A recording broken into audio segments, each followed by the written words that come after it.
What's up, folks? So, a pro-Palestine march in New York City turned violent, as they normally do with these leftist, insane protests.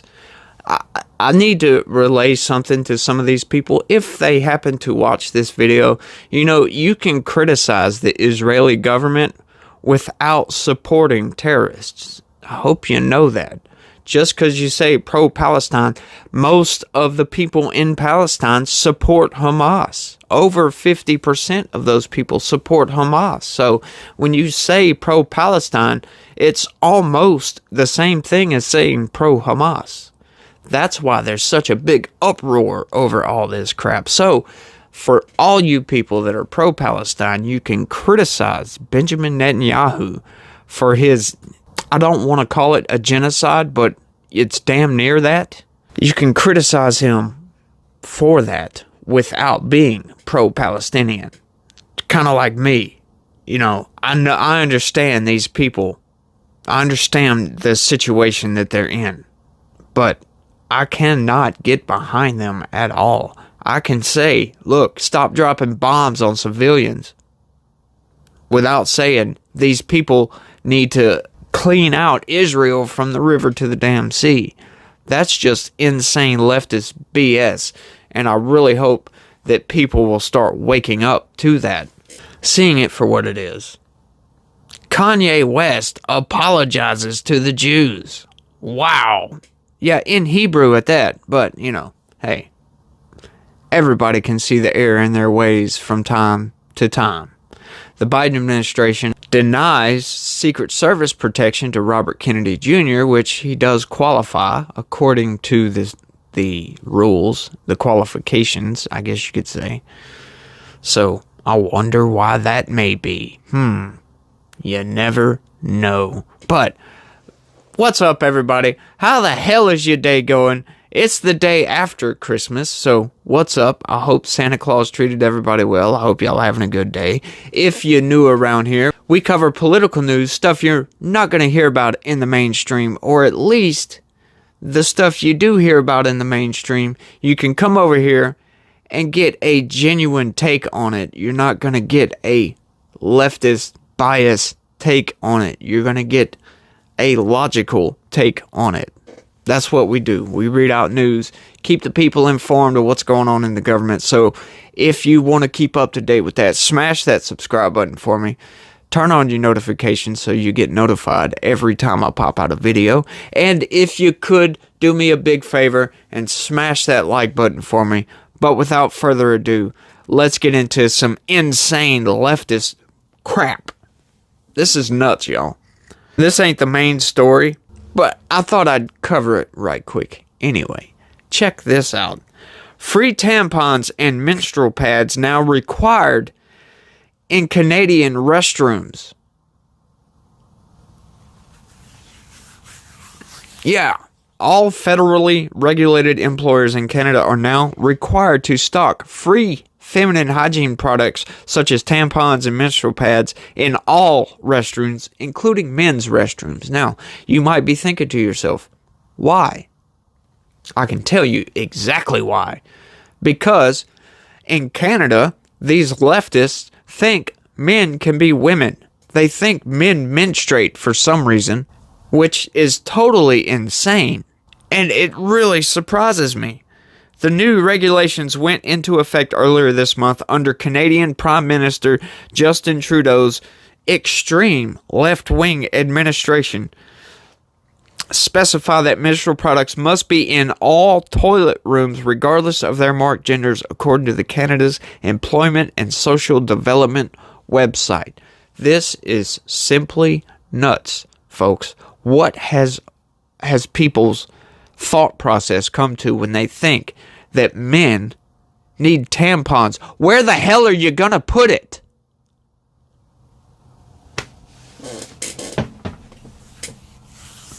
It's insanity, folks. What are we doing here?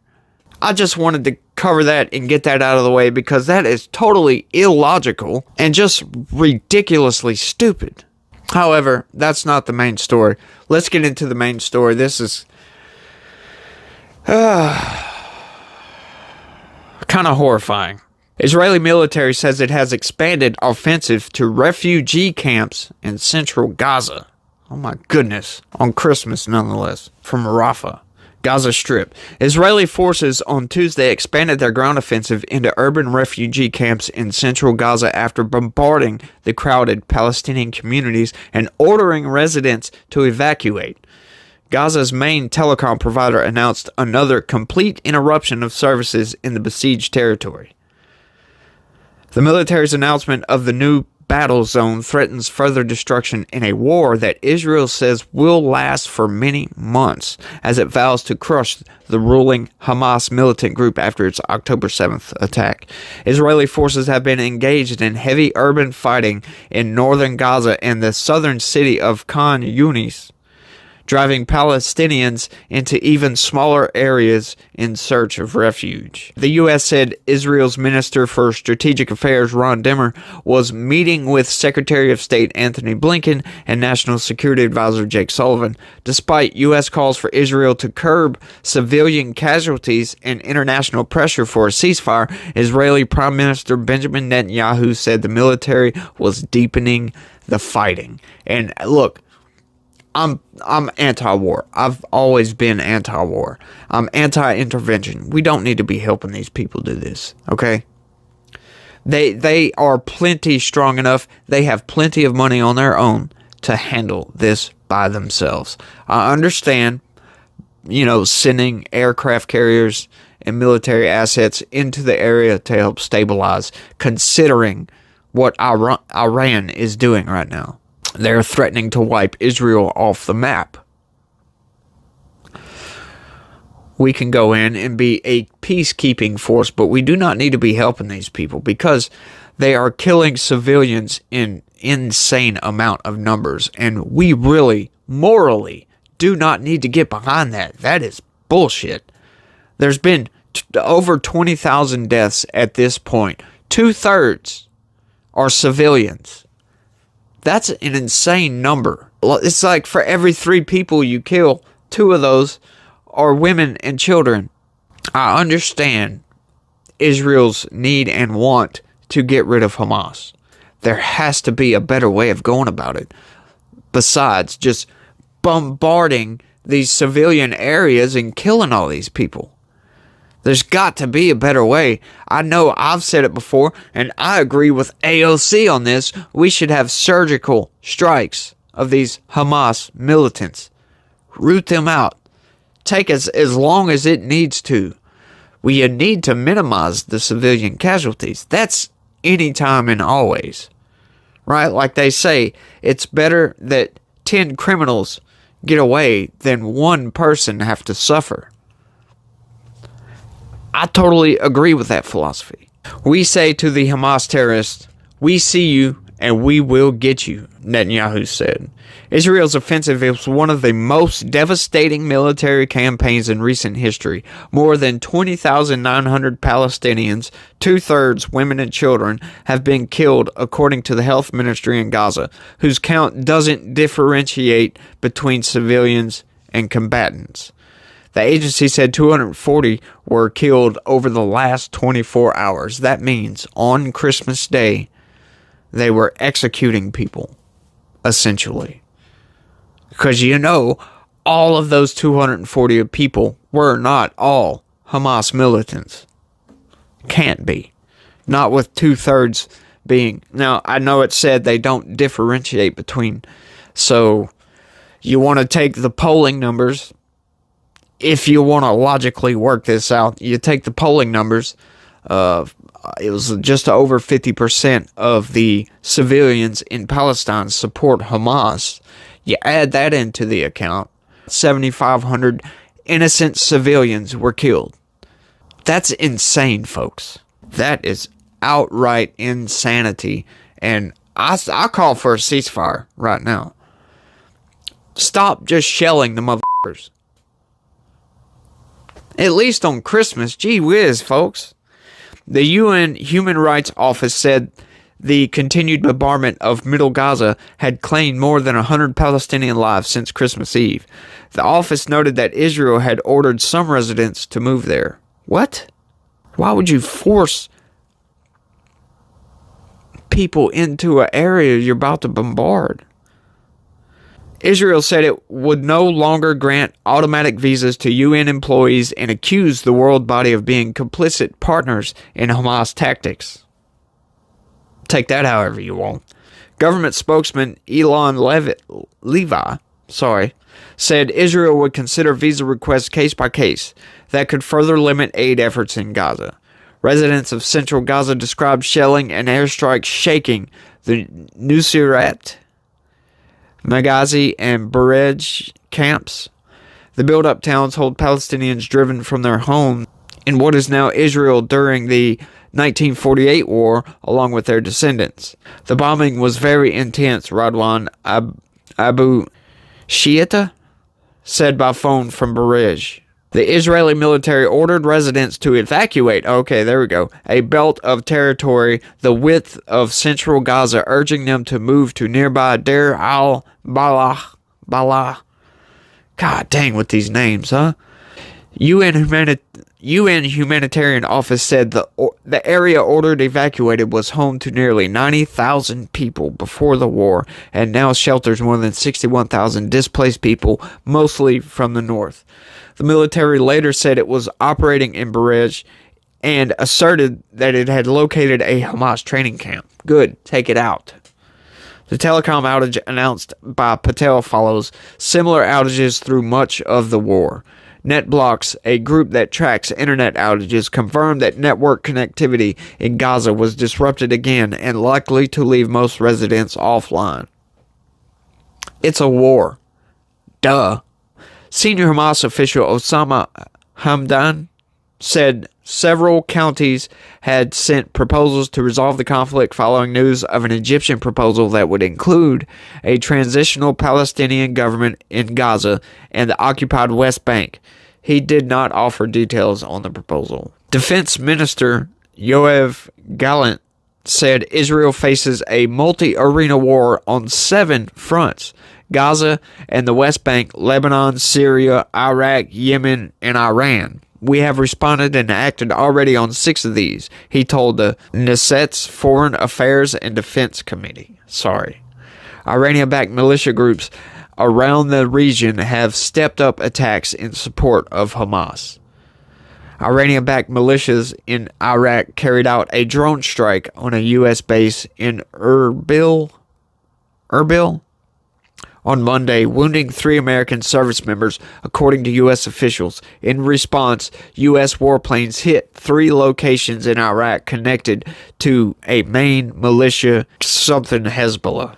Almost daily, Hezbollah and Israel exchange missiles, airstrikes, and shelling across the Israeli-Lebanese border. On Tuesday, Israel's military said Hezbollah struck a Greek Orthodox church in northern Israel with a missile, wounding 2 Israeli Christians, and fired again on arriving soldiers, wounding 9. Hezbollah is risking the stability of the region for the sake of Hamas, said Israel's military spokesman, Rear Admiral Daniel Hagari. In the Red Sea, attacks by Houthi rebels in Yemen against commercial ships have disrupted trade and prompted a U.S.-led multinational naval operation to protect shipping routes. The Israeli military said a fighter jet on Tuesday shot down a hostile aerial target above the Red Sea that the military asserted was on its way to Israeli territory. More than 85% of Gaza's 2.3 million have been driven from their homes. UN officials say a quarter of the territory's population is starving under Israel's siege, which allows in a trickle of food, water, fuel, medicine, and other supplies.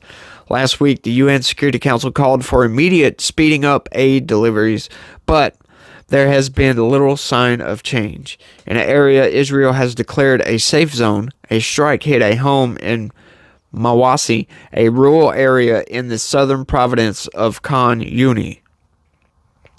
1 woman was killed and at least 8 were wounded, according to the cameraman working for the Associated Press at the nearby hospital. In response, Israeli military said that it wouldn't refrain from operating in safe zones if it identified terrorist organization activity threatening the security of Israel. I'm sorry, man. So, this is insane. You got a Hamas terrorist standing next to a few civilians. They're willing to just bomb that area. This has got to stop, folks. That is just nuts. You can't do that. And we're supporting this. You know, if it were me, I would condemn all civilian deaths and just abstain from doing anything. That's bullshit, man. That's all with that story. And that's all I've got for this video, folks. This situation in Israel is just getting out of control. You know, when that October 7th attack happened, killing, 1,200 Israelis, I was like, what in the hell? Holy shit. Hamas has pretty much suicided themselves. But that hasn't really been the case, has it? There's been way too many civilian deaths. And it's getting out of hand. Look, I understand Israel's need to defend itself, right? We can all see that. But I don't think bombing civilians is the way to go about that. Obviously, they feel that's necessary. And look, when more than 50% of Palestine's population support Hamas, you could almost call them terrorists as well. I'd be willing to entertain that argument, I should say, and argue against it. But what about the rest of the population? These people are innocent, and you're killing them by the droves. The numbers, like I said, I worked out earlier, and that's just a rough, guesstimation by doing, by figuring in the total number of deaths and whatever, blah, blah, blah, 7,500 innocent civilians, which is probably more than that, to be honest with you. That's just a rough estimate on the polling numbers, so you can't really always go by the polling numbers. But that's just what I can come up with. And it's still 7,500 people. It's like, what in the hell are you doing, Netanyahu? God, this is what they make special forces for. But I understand the difficulties. Hamas hide themselves behind civilians. So what are you going to do? It's a conundrum. Leave a comment down below and let me know if you have any bright ideas on how to go about rooting out Hamas and eliminating Hamas, while at the same time not allowing any innocent civilians to be killed. It's a tall order, I must say, and there's no good answer, I don't think. I've heard all the arguments. I've heard all kinds of different arguments, and none of them are good. Just leaving them alone, that's only going to foment more Hamas terrorists, in my opinion. And you can't really have that. Why these people resort to violence is always beyond me. I don't understand it. But these people obviously think that that's the answer. But I guess they don't realize that they're almost committing suicide at the same time. But like I said, folks, I don't have all the answers. Leave a comment down below and let me know what you guys think. That's all I got for this one, y'all. I want to thank everybody for watching and remind everybody, hey, if you're new, just hit that subscribe button for me. It would be a big help. And also, hit the like button if you like the video. Hey, it helps the channel a lot. It helps us to grow and helps us to maintain. So, thanks for watching, y'all. And y'all try to be positive. Peace.